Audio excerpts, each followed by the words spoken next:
Sebuah lokomotif uap menderu melintasi hamparan luas lanskap Parahyangan, mengepulkan asap yang menari di langit. Dari kejauhan, ia tampak seperti miniatur mainan yang baru.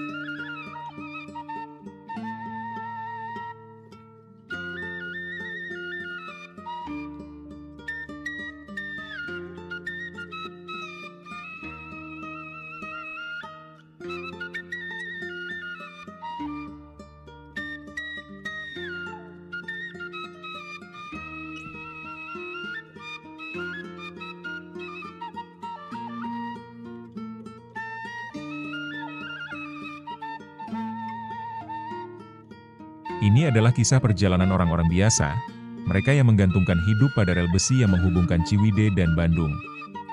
Di balik kepulan asap lokomotif tua, tak ada kemewahan kelas 1, hanya gerbong kelas 4 yang sederhana, tempat rakyat jelata duduk berdempetan, membawa harapan dan cerita dalam setiap getaran roda yang melaju di atas rel.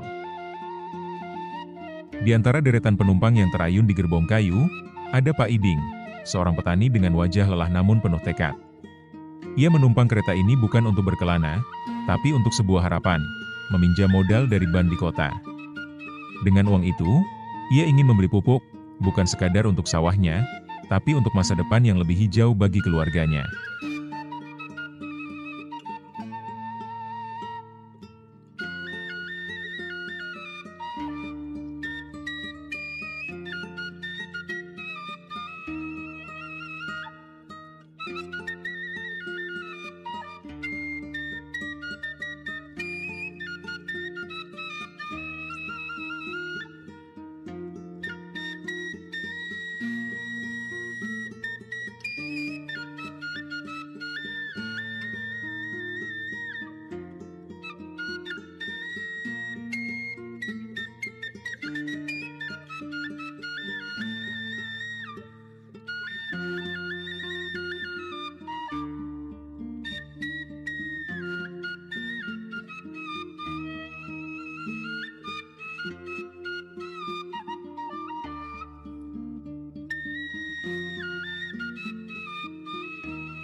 Di sudut gerbong, Ibu Arsi duduk sambil membawa sekeranjang buah-buahan, hasil jerih payah dari kebunnya. Di sampingnya, Rustam, anaknya yang masih belia, menggenggam erat lengan ibunya, matanya penuh rasa ingin tahu menatap dunia di luar jendela. Mereka bukan sekadar pergi ke kota, mereka membawa harapan, menjajakan hasil bumi demi dapur yang tetap berasap dan masa depan yang lebih baik.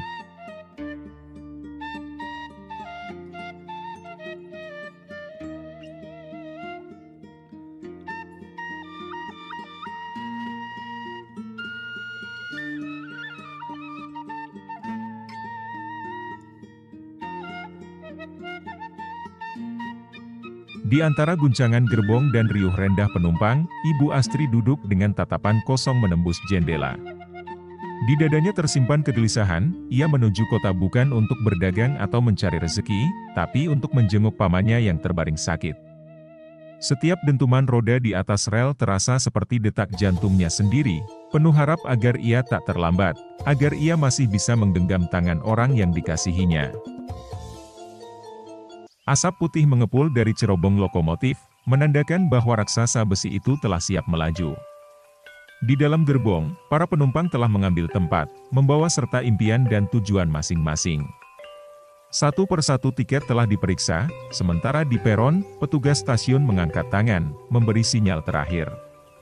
Seperti detik-detik sebelum pertunjukan dimulai, seisi stasiun menahan napas, hingga akhirnya, roda baja itu bergetar, dan perjalanan pun dimulai.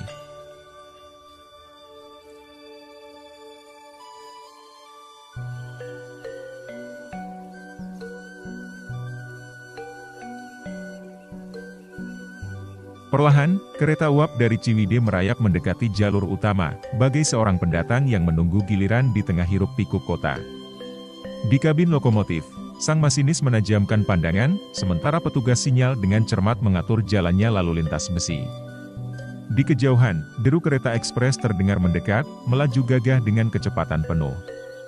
Mereka menunggu, memberi jalan bagi raksasa yang lebih cepat, sebelum akhirnya roda besi mereka sendiri diizinkan untuk kembali berdentang di atas rel.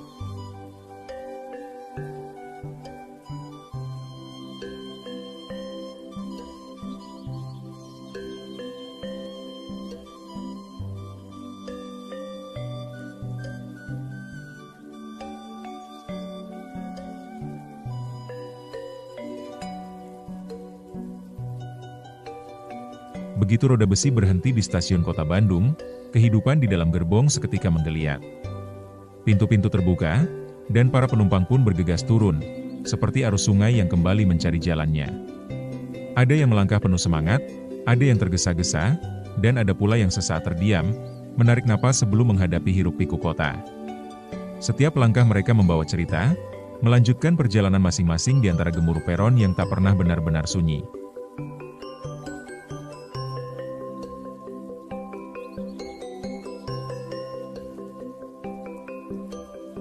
Begitu menjejakkan kaki di luar stasiun, Pak Iding tak membuang waktu. Dengan langkah penuh tekad, ia menuju ban rakyat umum, membawa harapan yang lebih berat dari sekadar tumpukan dokumen di tangannya. Di balik meja kayu, pegawai ban menyambutnya, dan proses peminjaman modal pun dimulai. Bagi sebagian orang, ini hanyalah urusan administrasi, tapi bagi Pak Iding, ini adalah taruhannya, demi sawah, demi panen, demi masa depan yang lebih pasti.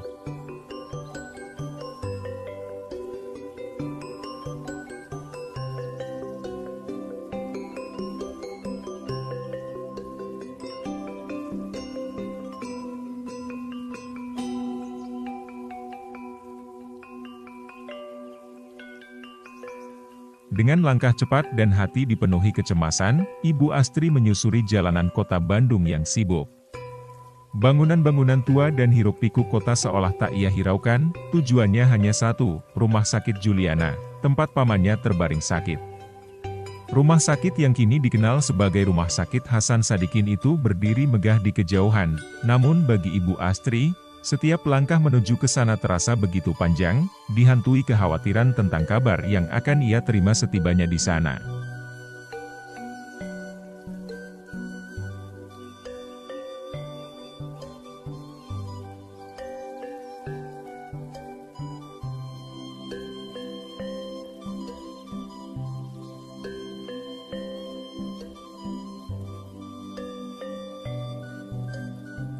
Begitu keluar dari stasiun, Ibu Arsi menggenggam tangan kecil Rustam dan melangkah cepat menuju pasar. Keranjang buah yang mereka bawa dari desa terasa semakin berat, bukan hanya oleh isinya, tetapi juga oleh harapan yang mereka gantungkan padanya. Di pasar yang riuh, mereka mencari tempat di antara pedagang lain, menggelar dagangan dengan penuh harap. Senja mulai merayap di langit Bandung, membalut stasiun kota dalam cahaya temaram. Riuh rendah suara penumpang berpadu dengan peluit petugas, menciptakan simfoni khas sore hari. Di jalur yang telah disiapkan, lokomotif uap jurusan Ciwidey berdiri gagah, mengepulkan asap yang berputar di udara. Satu persatu, para penumpang menaiki gerbong kelas 4, gerbong sederhana tanpa kemewahan, tetapi penuh cerita. Mereka tak hanya memasuki kereta, tetapi juga perjalanan panjang yang membawa harapan kembali ke kampung halaman.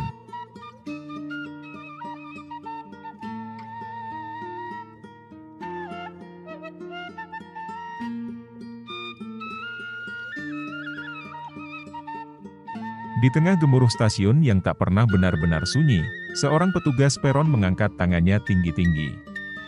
Dengan gerakan tegas, ia memberikan sinyal terakhir, isyarat bahwa perjalanan bisa dimulai. Seolah mendengar panggilannya, lokomotif uap menderu, roda-roda besi mulai bergetar di atas rel. Perlahan, kereta pun bergerak, meninggalkan stasiun dengan desir nostalgia, membawa para penumpangnya kembali ke pelukan tanah kelahiran.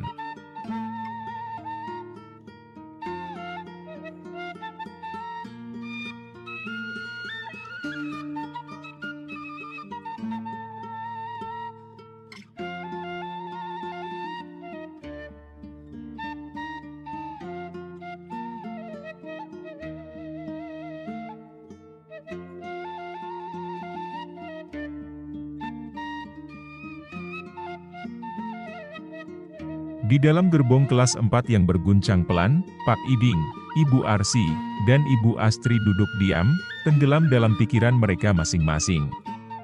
Pak Iding menggenggam surat dari bank, membayangkan sawahnya yang menanti pupuk. Ibu Arsi melirik Rustam yang tertidur di pangkuannya, berharap dagangannya hari ini cukup untuk menyambung hidup. Sementara itu, Ibu Astri menatap kosong keluar jendela, hatinya masih tertinggal di rumah sakit, bersama pamannya yang terbaring lemah.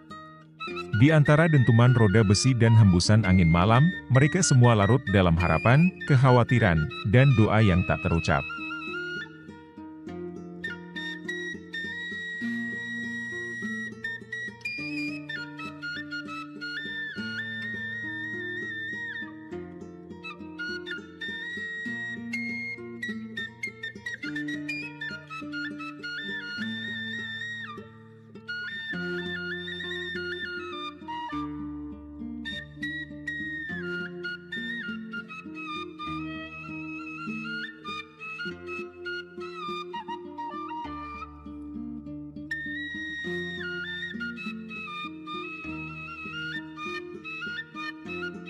Di tengah perjalanan yang seharusnya mulus, kereta tiba-tiba terhenti dengan sentakan halus.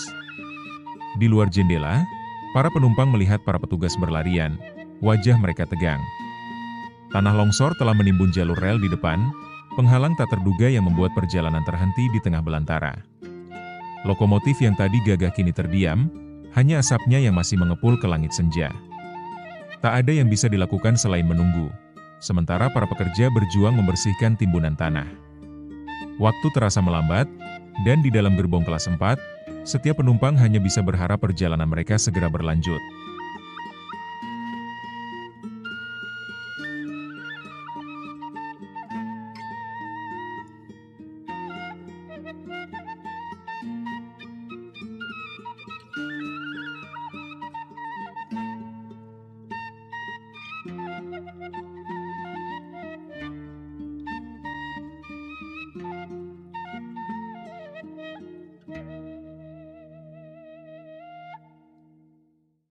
Setelah sekian lama terhenti, lokomotif itu akhirnya menggeram pelan, seolah mengumpulkan tenaga untuk kembali melaju.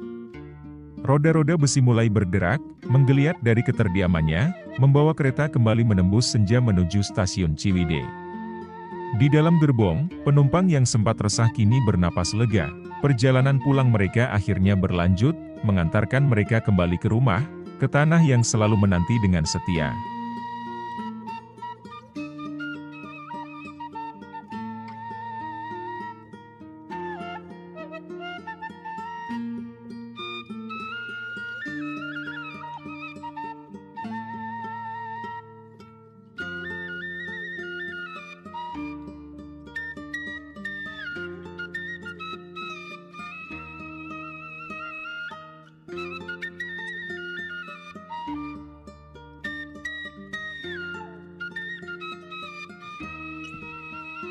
Kereta akhirnya merayap memasuki stasiun Ciwidey, mengakhiri perjalanan panjang yang penuh cerita.